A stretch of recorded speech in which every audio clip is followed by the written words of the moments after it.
على الآيات والذكر وفي فيض من العطر هنا رمضان مدرسة تنير مآثر الفكر على الآيات والذكر وفي فيض من العطر هنا رمضان مدرسة تنير مآثر الفكر هنا رمضان مفتاح ودرب جاد بالخير يعانقنا فيمنحنا جمالا. الحمد لله الذي ألف بين قلوبنا فأصبحنا بنعمة الإيمان والإسلام. أشهد أن لا إله إلا الله وحده لا شريك له وأشهد أن محمدا عبده ورسوله لا نبي ولا رسول بعده أما بعد. أعوذ بالله من الشيطان الرجيم. بسم الله الرحمن الرحيم. يا أيها الذين آمنوا اتقوا الله حق تقاته ولا تموتن إلا وأنتم مسلمون. Jamaah salat isya dan salat tarawih yang insyaallah dirahmati oleh Allah Subhanahu wa taala. Puji syukur atas kehadirat Allah Subhanahu wa taala yang telah menyatukan hati kita, yang telah mengumpulkan kita di dalam masjid yang insyaallah penuh dengan berkah ini.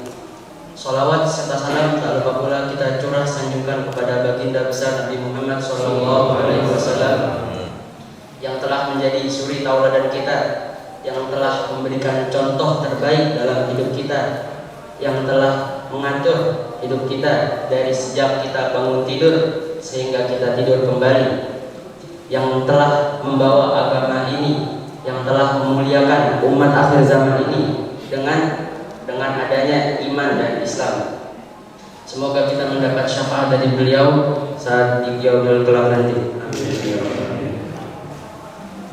Jamaah yang dirahmati Allah Subhanahu wa taala, ada zaman yang sudah modern ini kita telah melihat bahwasanya banyak sekali orang-orang itu mempunyai ilmu pengetahuan yang luas ataupun dia memiliki harta yang sangat banyak.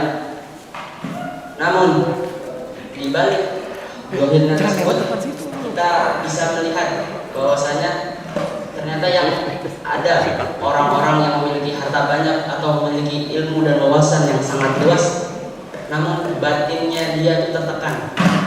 Seperti secara zahir mungkin kita lihat mereka itu ilmunya luas, memiliki harta yang sangat banyak, namun di sisi lain orang tersebut juga istilahnya tidak senang dengan apa yang mereka dapat atau merasa kurang. Padahal secara zahirnya kita melihat sudah tingkat high class, sudah tinggi. Ini menjadi pertanyaan yang besar bagi kita. Mengapa orang-orang seperti itu masih mendapatkan tekanan batin yang sangat? Padahal kita sudah melihat bahwasanya mereka itu orang yang kaya atau berilmu luas. Nah, jadi salah satu faktor penyebab mereka tidak mendapatkan ketenangan hati adalah, atau mereka tidak merasa cukup atas nikmat Allah adalah tidak adanya keberkahan dalam hidupnya. Apa itu keberkahan? Keberkahan adalah sesuatu penambah atau tambahan dari apa yang kita lakukan. Kalau istilah dari guru ana itu keberkahan adalah suatu hal yang kita hidup di dunia ini, kita itu mengincar keberkahan. Semua apa yang kita lakukan di dunia ini itu kita mengincar berkah dari apa yang kita kerjakan itu. Misalnya kita menuntut ilmu untuk mendapat keberkahan dari ilmu tersebut. Kalau misalnya yang bapak-bapak mencari nafkah untuk menafkahi keluarganya, untuk supaya keluarganya tidak kelaparan, itu juga dalamnya mencari berkah dalam nafkah itu, supaya bagaimana caranya kita mencari harta yang halal agar anak-anaknya itu tidak terjerumus ke dalam sesuatu hal yang sesat. Lantas bagaimana cara kita mendapatkan keberkahan dari setiap amal perbuatan kita? Jamaah yang dirahmati Allah Subhanahu wa taala, sesungguhnya banyak cara yang dapat kita lakukan untuk mendapatkan keberkahan di dalam suatu pekerjaan yang kita kerjakan. Namun secara umum ada 3 perkara yang ini merupakan hal yang sangat inti dalam mencari keberkahan. Apa saja hal-hal tersebut? Yakni yang pertama adalah bagaimana cara kita mencari keberkahan qabla al-amal atau fi bidayatihi. Sebelum kita melakukan pekerjaan itu, apa yang harus kita lakukan terlebih dahulu?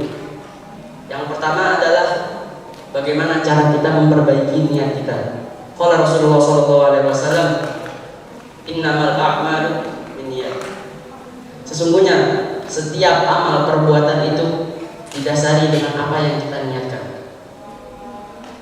Nah, jadi walaupun kita misalnya melihat ada orang yang sering sholat, waliyahzubillah, niatnya tapi bukan untuk mencari keridhaan dan keberkahan dari Allah Subhanahu wa taala, tapi niatnya hanya untuk riya. Apakah perbuatan ini bisa dibilang baik? Tentu saja tidak. Mungkin secara zahirnya kita melihat, ya orang tersebut baik karena sering melakukan sholat, orang tersebut soleh karena melakukan amal ini amal itu. Namun kalau sudah dari dasarnya saja dia berniat salah, maka amal tersebut tidak diterima oleh Allah Subhanahu wa taala. Jadi niat ini merupakan hal yang paling sakral. Bahkan jika seorang melakukan niat dengan melakukan sholat dengan berniat ingin dilihat orang, dan ingin dilihat orangnya ini bukan supaya orang tersebut termotivasi untuk melakukan sholat, tapi hanya untuk supaya dipandang oleh orang, wah ini orang soleh, orang yang sering mengerjakan sholat. Nah, itu termasuk syirik kecil. Seperti yang disabdakan oleh Rasulullah SAW, inna akhwafu ma akhwafu ala ummati asyirkul asghar. Sesungguhnya ada suatu hal yang aku takutkan kepada atas umatku, yaitu syirik kecil. Maka para sahabat pun bertanya, qalu wa ma syirkul asghar ya Rasulullah? Maka Rasul pun menjawab, asyirkul asghar ar-riya. Bahwasanya syirik kecil itu adalah riya. Atau kata Rasulullah SAW. Nah, jadi pentingnya kita memperbarui niat dalam setiap hal. Kita ingin pergi ke masjid, kita memperbaiki niat kita. Apa niat kita pergi ke masjid ini? Bahkan sampai-sampai kalau kita ingin makan pun kita niatkan makan kita ini itu untuk apa? Supaya untuk bertenaga bisa melakukan nanti misalnya iktikaf, supaya tidak ngantuk atau tidak apa. Nah, jadi niat itu, dengan niat ini amalan kecil itu bisa menjadi besar nilainya di mata Allah Subhanahu wa taala. Maka dari itu janganlah sampai kita selalu meremehkan niat ini. Kemudian yang kedua adalah fi athna'il amal, ketika kita sedang melakukan amal tersebut, bagaimana caranya? yakni dengan kita beradab atau berakhlak. Kepada siapa saja kita beradab atau berakhlak ini? Kepada tiga.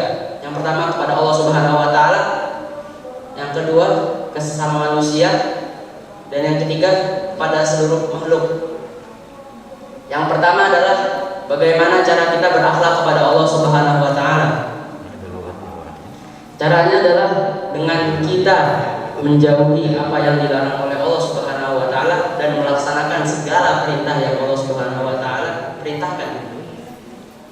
Misalnya Allah memerintahkan kita untuk sholat, puasa, zakat, haji, kita laksanakan semampu kita. Jangan sampai kita sudah mengetahui bahwa hal tersebut diperintahkan oleh Allah Subhanahu wa taala, tapi kita malah menjauhinya. Ini merupakan salah satu kesalahan.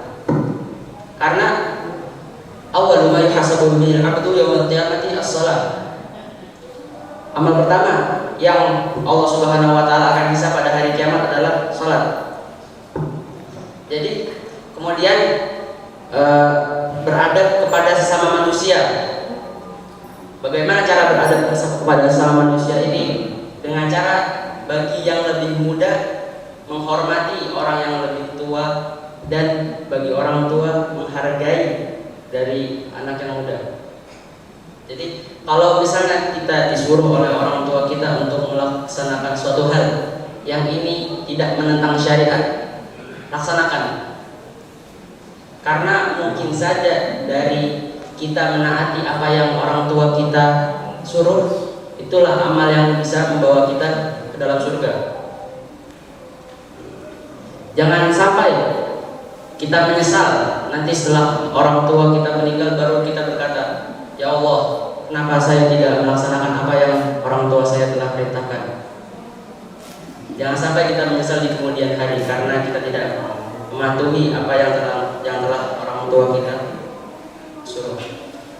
Kemudian bagaimana cara kita berakhlak atau beradab kepada seluruh makhluk hidup? Jadi dengan cara menempatkan sesuatu pada tempatnya.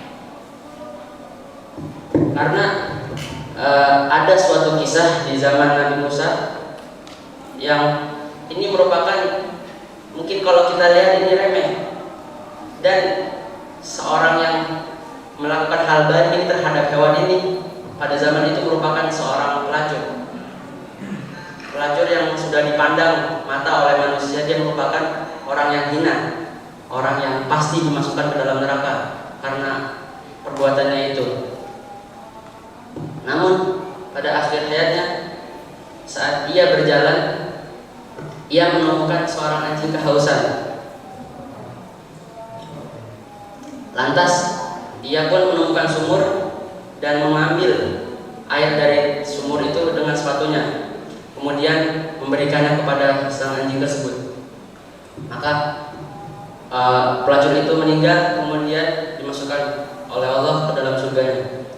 Lantas bagaimana bisa, padahal kita melihat orang itu adalah pelacur, yang kalau kita ketahui pelacur itu kerjaannya gitu kan,